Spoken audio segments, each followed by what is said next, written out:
Esse aqui é o Corolla da Mercedes. E você deve estar se perguntando se eu sou maluco por ter falado isso aí, mas eu vou explicar, calma aí. É que diferente do que rola aqui no Brasil, o Classe E é um carro de bastante volume lá na Europa, tanto que ele pode ser encontrado até em versão táxi. Versão táxi, é isso mesmo. Esse cara aqui, junto com o Toyota Camry, por exemplo, e Honda Accord, são carros que venderam muito nos Estados Unidos e já custaram 300 mil reais, são carros de luxo para os nossos padrões. Mas será que vale a pena pagar preço premium em um carro que é tido como popular em outros mercados?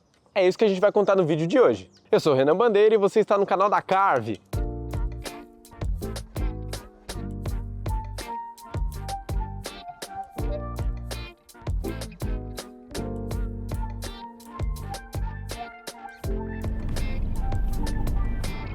E antes de mais nada, claro, não se esqueça de clicar aqui embaixo, se inscrever no nosso canal e ativar o sininho para ficar por dentro de todo o conteúdo que a gente faz. Para vocês entenderem mais ou menos o que eu falei daquela comparação de que esse carro aqui é o Corolla da Mercedes, o Classe E em outros mercados, ele é um carro que tem bastante volume, claro, e ele pode ser encontrado até como táxi. Igual que acontece com o Corolla aqui no Brasil em grandes centros, né? Se você chegar no aeroporto, por exemplo, você vai ver vários Corolla como táxi. Então, aí já dá para entender um pouco dessa referência do Toyota. Outras semelhanças entre esses carros é que eles são sedãs. Curiosamente, os dois têm motor 2.0, no caso do Corolla 2.0 aspirado, aqui já é o motor 2.0 turbo, que a gente já vai falar sobre ele. Além disso, são carros que são carros históricos, né, em suas marcas, que venderam muito, e além disso tem clientes fiéis, tanto que as marcas, tanto a Toyota, né, com Corolla, tanto a Mercedes com Classe E, elas fazem modificações sutis de visual quando a gente fala de gerações ou até reestilizações de design, justamente para não afastar esse público fiel, esse público que realmente sempre troca de Corolla para Corolla ou de Classe E para Classe E. Então por isso que a gente vê mudanças mais tranquilas quando a gente fala de visual. E antes de mais nada, não me xinguem, né, por essa comparação. Eu quero saber também o que vocês acham. Vocês acham que realmente o Classe E pode ser comparado a um Corolla, por exemplo, nessa condição que eu coloquei, claro, né, de ser um carro popular lá fora, no caso do Classe E, e do Corolla aqui dentro, embora sejam sedãs, um pouco mais encorpados em relação a conteúdo, né, são carros de alto volume de vendas, tanto aqui no Brasil para o Corolla, lá fora para o Classe E. Além disso, eu quero também saber de vocês o que vocês acham sobre esses carros que são vendidos lá fora do Brasil, que não são tão caros, por exemplo, e que chegam aqui com preço de carro de luxo. A gente pode ver aí o próprio Jeep Wrangler, o Jeep Cherokee, por exemplo, Honda Accord e muitos outros. O que vocês acham? Vocês acham que vale a pena mesmo desembolsar tanta grana por um carro que lá fora é um carro comum?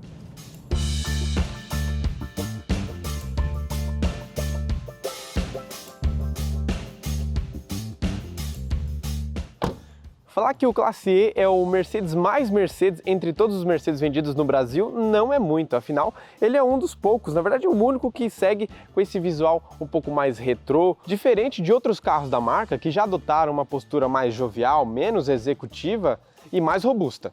Os faróis são afilados, aqui nós temos todo o conjunto em LED, então tudo full LED mesmo.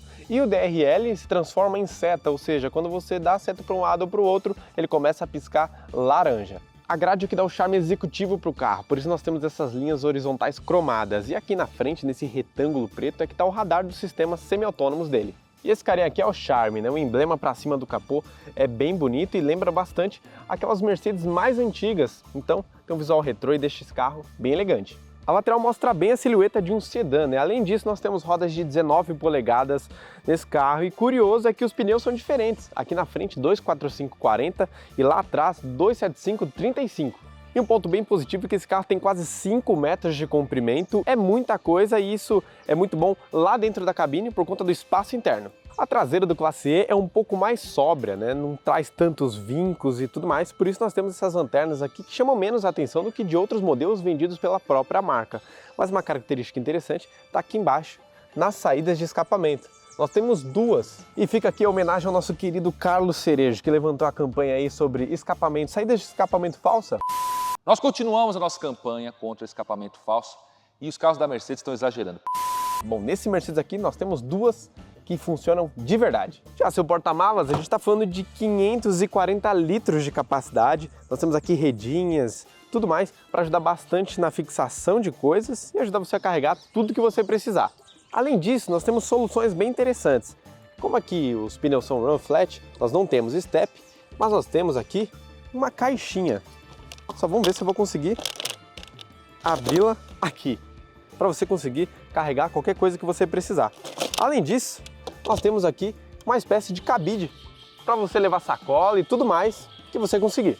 E olha só que curioso, é por essas aletas aqui no porta-malas que a gente rebate o banco da segunda fileira. Então a gente puxa aqui e ele solta ali para a gente tombar o banco, que é rebatível e bipartido. O sistema é bem parecido com o do Honda City Sedan, inclusive se você quiser saber tudo sobre ele, é só clicar no card que está aqui em cima. E agora, vou fechar aqui a tampa do porta-malas, que tem um fechamento automático. E antes da gente pular ali para a parte de dentro do carro, eu vou dar uma dica importante para você que está procurando trocar de carro e está procurando por um seminovo. Você sabia que existem seminovos certificados? São seminovos certificados pela Carve, que dá um ano de garantia para motor e câmbio. São mais de 280 itens verificados para você levar aquele seminovo para casa sem ter nenhum tipo de dor de cabeça. Então acesse agora carve.com.br e garanta já seu seminovo com ano de garantia. Não vacila, hein?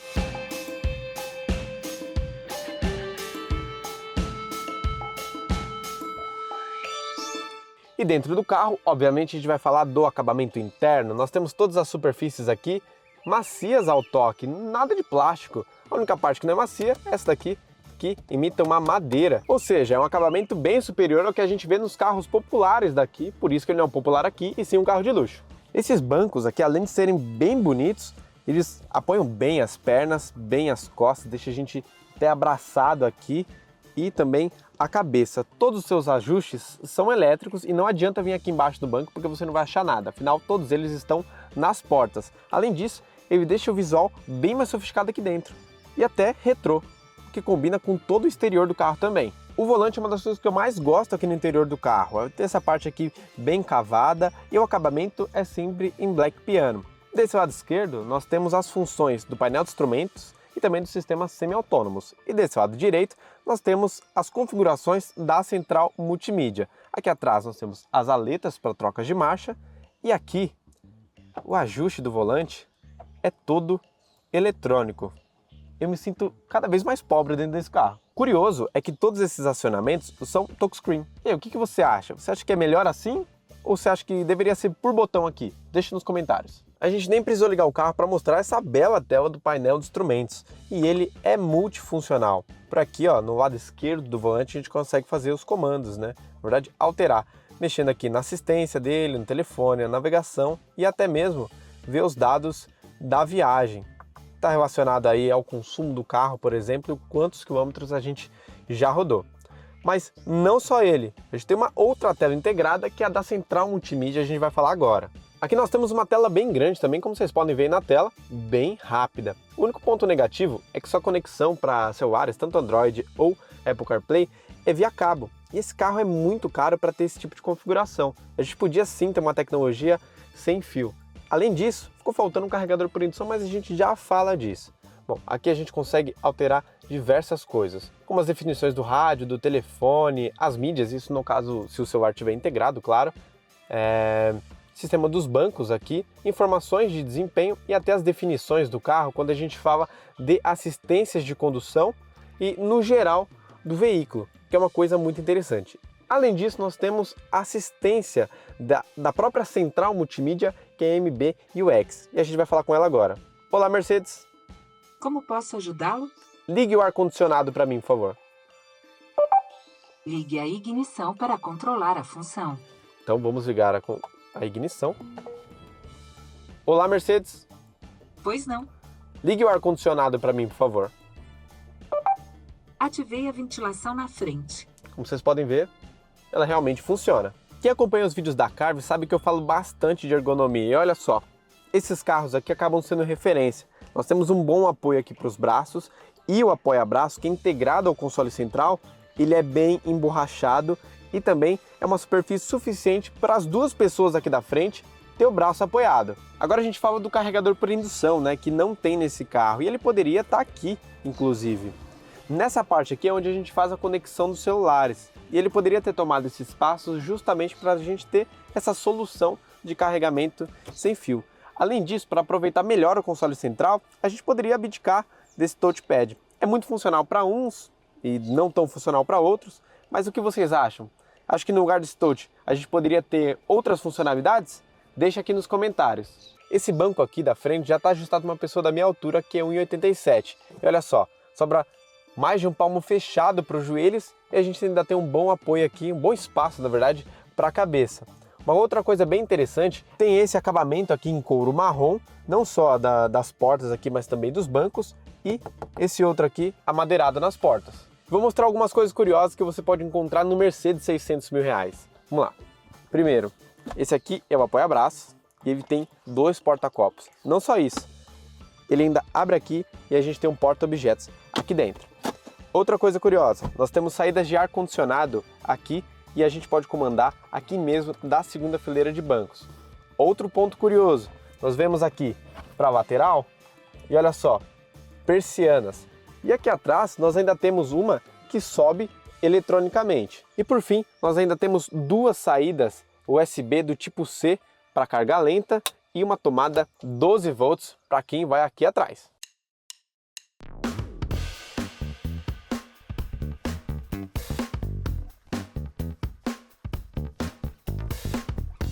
A gente vai começar falando das impressões desse carro, né, da parte interna dele aqui durante a condução, justamente pelo conforto interno que ele traz.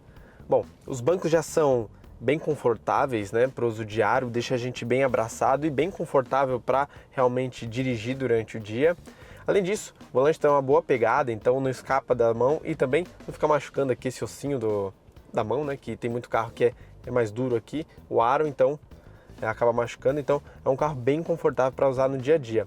Além disso, o ruído interno é bem abafado, é um carro que tem bastante vedação, uma boa vedação interna, e ele acaba tirando quase todo o ruído que vem de fora. A gente ouve um pouco da rolagem dos pneus e o motor, quando a gente pisa um pouco mais forte, ele realmente eleva a rotação e fica um pouquinho mais barulhento, acaba jogando um pouco aqui para dentro, mas tirando isso, ele traz bastante silêncio. Isso é um item muito importante para carros dessa categoria. Agora, uma coisa que vocês sempre querem saber sobre o motor. A gente está falando aqui de um 2.0 turbo.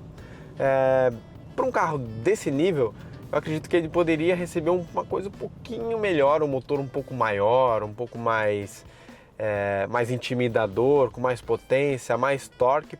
Ou então, que ele trouxesse aí uma solução híbrida do tipo plug-in, que é aquela que já é mais vantajosa, né, mais tecnológica de fato, e que daria mais autonomia ao carro se ele tivesse um motor elétrico, então mais autonomia no modo só elétrico. Então por esse motivo, por ele valer tanto, eu acho que valeria a pena a gente ter um motor um pouco maior, ou então realmente uma solução um pouco mais tecnológica já para esse lado da eletrificação.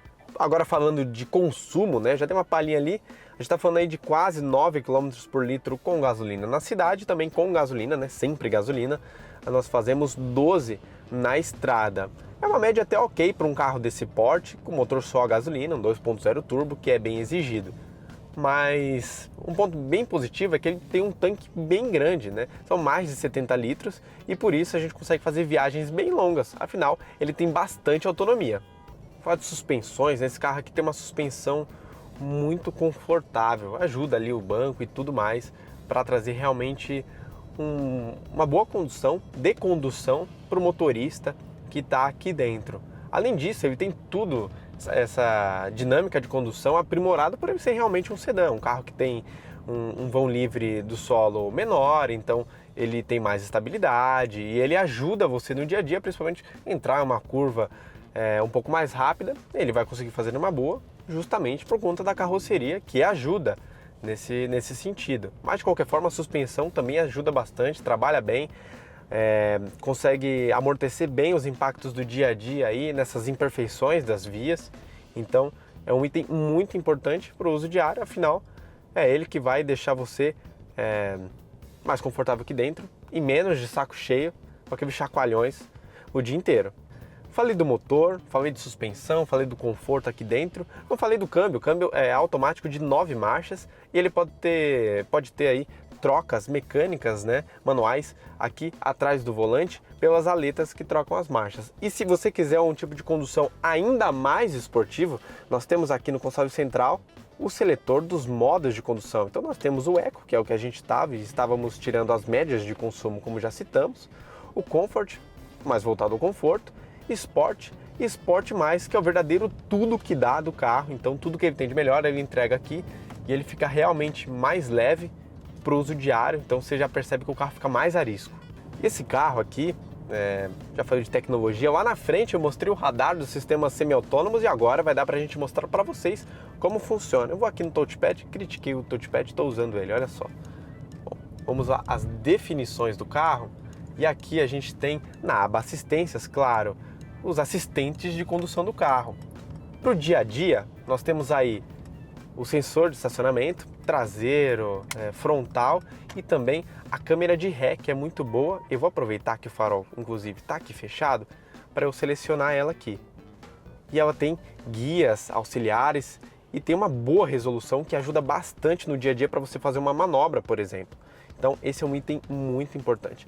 Além disso, nós temos aqui, voltamos às definições, nós temos aí o assistente de frenagem automática, né? Que quando ele entender que o carro da frente iniciou um processo de frenagem e você não, ele vai iniciar esse processo aí para você não eventualmente acontecer qualquer acidente, bater o carro, por exemplo. Além disso, nós temos o controle de cruzeiro adaptativo. Esse é um item que eu gosto bastante e nesse carro funciona super bem. Inclusive, eu gostei mais desse sistema aqui do que do próprio Volvo XC60 Polestar, que a gente também gravou. É um carro que está mais ou menos nessa faixa de preço. Então vocês podem conferir no card que está aqui em cima. O acionamento dele é aqui do lado esquerdo do volante. Só vou fazer essa curva aqui. Me acompanhe. Inclusive tem um outro Mercedão aqui na frente, esse todo envelopado.